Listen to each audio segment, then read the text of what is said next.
হিসেব ছাড়া জান্নাতে যাবে। জানেন কেউ? বলতে পারেন কেউ? ভাই আল্লাহর কাছে হিসেব দিয়ে জান্নাতে যাওয়া কি সহজ কাম না? হলে হিসেব ছাড়া আল্লাহ তাআলা এমনিতেই বলবেন হিসাব টিসাব নাই, তোমাকে এমনি জান্নাতে দিলাম। এটা চান আপনারা?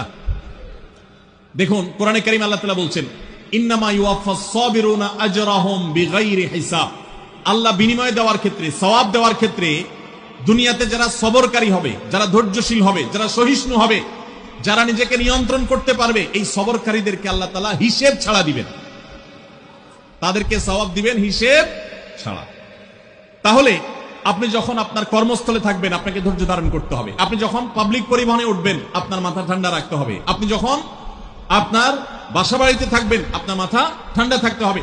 মাথা গরম হয়ে যায় যাদের, হট মেজাজ যারা, কথায় কথায় মাথা গরম হয়ে যায়, ধৈর্যহীন হয়ে যায়, যেখানে সেখানে গন্ডগোল বাধায় দেয়, মারামারি বাধায় দেয়, ধৈর্য সহ্য বলতে কিছু নাই, এই লোকগুলো কিন্তু এই সৌভাগ্যবান মানুষদের কাতারে